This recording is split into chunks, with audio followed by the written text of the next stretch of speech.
Assalamualaikum dan salam suraku sayang bersama saya Fatin Syairah Rosti. Berita utama, Hospital Medan Sibu merupakan satu inisiatif strategik untuk mengatasi kesesakan dan bilangan katil yang terhad untuk pesakit COVID-19 di Hospital Sibu. Kerajaan Sarawak melalui Jawatankuasa Pengurusan Bencana Negeri JPBN Sarawak telah meluluskan pembinaan Hospital Medan dengan kapasiti 100 katil yang terletak di dalam kawasan Hospital Sibu bagi mengurangkan masalah yang dihadapi Hospital Sibu. Majlis Penyerahan Hospital Medan Sibu telah disempurnakan Timbalan Ketua Menteri merangkap pengurusi JPBN Sarawak Dato' Ahmad Douglas Ugambas kepada Pengarah Hospital Sibu Dr. Nantakumar Tirunavukarasu pada Sabtu. Turut hadir Menteri Muda Pendidikan, Inovasi dan Pembangunan Bakat 1 merangkap Ahli Dewan Undangan Negeri Adun Nangka, Dr. Anwar Rapai serta Adun Bukit Asik, Joseph Chen Jin E. Laporan seterusnya, pada program berasingan, Dato' Ahmad Douglas yang juga Ahli Dewan Undangan Negeri Adun Bukit Saban hadir dalam Majlis Penghargaan dan Kesyukuran Anjuran Gerumpong Tuai Rumah GTA Daerah Kecil Sepauh di Pui Garden Food Court pada Sabtu. Majlis Merarau itu dianjurkan sebagai salah satu aktiviti persatuan tersebut setelah sekian lama tidak diadakan rentetan pandemik COVID-19 dan pelaksanaan Perintah Kawalan Pergerakan PKP. Selain itu, turut diadakan penyampaian CJ pelantikan Ketua Masyarakat dan Ketua Kaum KMKK kepada beberapa orang tuai rumah baharu dan CJ pelanjutan tuai rumah yang lain. Dalam pada itu, Dato' Ahmad Douglas merakamkan setinggi-tinggi penghargaan kepada sokongan daripada para pengundi dari Rumah Panjang di bawah persatuan tersebut. Sementara itu, turut berlangsung penyerahan cek daripada Ahli Parlimen Betong, Dato' Robert Law Sanjat bernilai RM10,000 kepada GTA Daerah Kecil Sepauh. Selanjutnya pula, penganjuran aktiviti dan program secara bersama bukan sahaja menjimatkan masa dan tenaga tetapi juga dapat menjimatkan kos. Menteri di Jabatan Ketua Menteri Dato' John C.K. Tayai berkata, dengan menerapkan model kerjasama ini akan mencapai matlamat bersama. Jadi saya merasakan perlukan model bekerjasama seperti ini harus kita teruskan antara sama kita. Sekiranya ada sebarang aktiviti atau event yang mempunyai common goal atau kebersamaan matlamat dan objektif. Keadaan ini sedikit sebanyak akan mendapat menjimatkan masa, tenaga, malahan dapat mengurangkan kos sekalipun. Beliau berkata demikian semasa berucap dalam malam apresiasi bersama petugas-petugas pilihan raya negeri ke-12 PRN12 bagi Dun Kakus, Dun Belaga, Dun Murum dan Dun Samalaju di Dinner World Bintulu pada Sabtu. Dalam pada itu, Dato' John C.K. yang juga Ahli Dewan Undangan Negeri Adun Kakus tidak mahu gabungan Parti Sarawak GPS dibuai dengan kemenangan besar ini. Sebaliknya, kejayaan ini sebagai pencetus semangat untuk bekerja lebih kuat lagi untuk rakyat. Kejayaan ini juga boleh harus diterjemahkan dalam pilihan raya umum ke-15 PRU15 akan datang untuk memastikan GPS terus relevan dalam konteks politik tempatan dan nasional. Terdahulu, Menteri Muda Infrastruktur dan Pembangunan Pelabuhan Sarawak yang juga Adun Samalaju memberitahu kemenangan besar GPS dalam PRN12 Sarawak lepas menunjukkan rakyat di Sarawak mahukan kestabilan politik dan meneruskan agenda pembangunan. Kemenangan besar bagi bersejarah ini telah memberi isyarat bahawa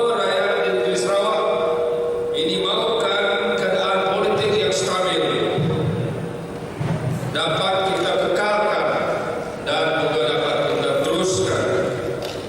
Ini juga adalah buktinya bahawa rakyat amat yakin dengan kepimpinan kerajaan negeri di bawah naungan GPS yang mempunyai agenda khusus terutama dalam soal pembangunan dan kepentingan rakyat.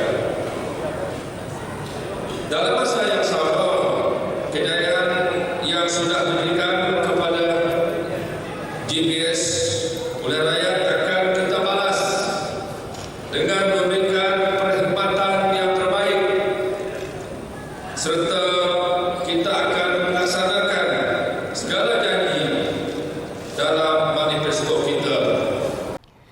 Manakala di Miri, program jualan keluarga Malaysia bagi kawasan Parlimen Miri telah dirasmikan Menteri Pengangkutan Sarawak yang juga Ahli Dewan Undangan Negeri Adun Senadin, Datuk Sri Lee Kim Shin di Imat Riam Miri pada Sabtu. Jualan keluarga Malaysia ini merupakan inisiatif Kerajaan Persekutuan bagi meringankan beban rakyat akibat kenaikan harga barangan di pasaran dengan perasmiannya telah diadakan pada 2 Disember 2021 oleh Perdana Menteri Datuk Sri Ismail Sabri Yaakob. Ketika ditemui media, Datuk Sri Lee berkata harga barangan yang dijual dalam program jualan keluarga Malaysia bertujuan mengurangkan kos sara hidup dan beban rakyat. Hari ini, esok 2 hari, ada ada 20 item barang ini. Harganya adalah sangat murah. Harganya ada kurang lebih 15 hingga 20% kurang daripada harga pasaran. Ya, tidak boleh lihat tadi itu. Ya, yang barang item tadi kita lihat tadi. Item ada semua di sini. Harganya ada 2 hari saja. Harganya dan juga untuk baru Cina juga Kementerian Perdagangan Dalam Negeri atau Negara Cina, mereka juga ada juga item mana itu ada merah. Ada item barang tertawar, harga tertawar untuk tambur Cina, yaitu mulai daripada ini barang tertawar ya Januari 1 Januari hingga 4 Februari barang. Memandangkan sambutan Tahun Baru Cina ini, permintaan barangan keperluan dapur meningkat seperti ayam, telur ayam, daging dan sebagainya, dan dengan adanya jualan murah dan harga kawalan akan memberi kelegaan kepada pengguna. Seterusnya, Menteri Muda Pemodenan Pertanian dan Pembangunan Wilayah 2, Martin Ben, telah mengadakan tinjauan bersama Jawatan Kuasa Kemajuan dan Keselamatan Kampung JKKK, Bunan Gegar dan Kampung Bunan Punok untuk melihat keadaan peparitan dan pengairan yang merentasi sawah-sawah padi kepunyaan penduduk pada Sabtu. Hasil tinjauan itu mendapati sistem peparitan dan pengairan sawah padi melalui projek kendalian Jabatan Pengairan dan Saliran JPS yang berusia hampir 20 tahun itu telah mengalami banyak kerosakan.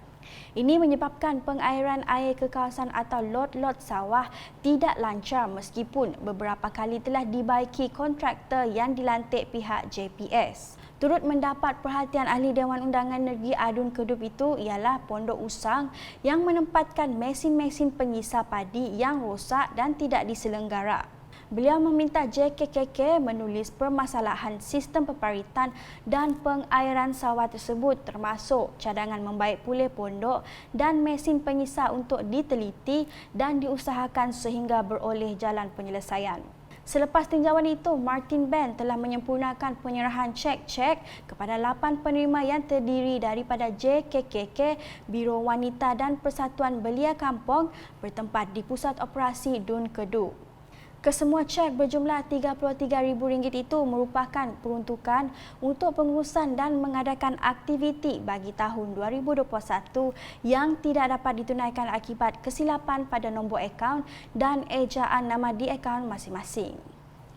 Beralih ke laporan banjir, prihatin dengan penduduk rumah panjang di Beluru dan Tinjar yang terkesan dengan musibah banjir, Jabatan Kebajikan Masyarakat bahagian Miri sudah menghantar bantuan bekalan makanan kepada mereka yang terjejas pada Sabtu.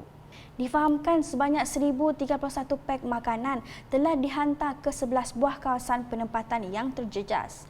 Antara penempatan yang menerima bantuan makanan adalah seperti tertera.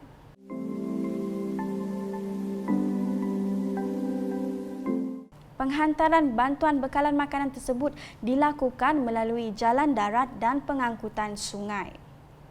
Sementara itu, di daerah Telang Usan, beberapa rumah panjang yang terjejas akibat banjir sudah menerima bantuan makanan yang dihantar oleh Jabatan Kebajikan Masyarakat. Antara penempatan yang sudah mendapat bantuan tersebut adalah seperti berikut.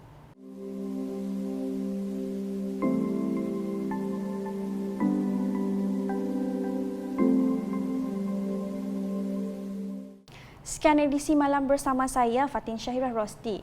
Berita lebih lanjut boleh didapati di semua platform media sosial UKAS termasuk portal ukas.sarawak.gov.my dan UKAS channel di YouTube. Salam UKAS.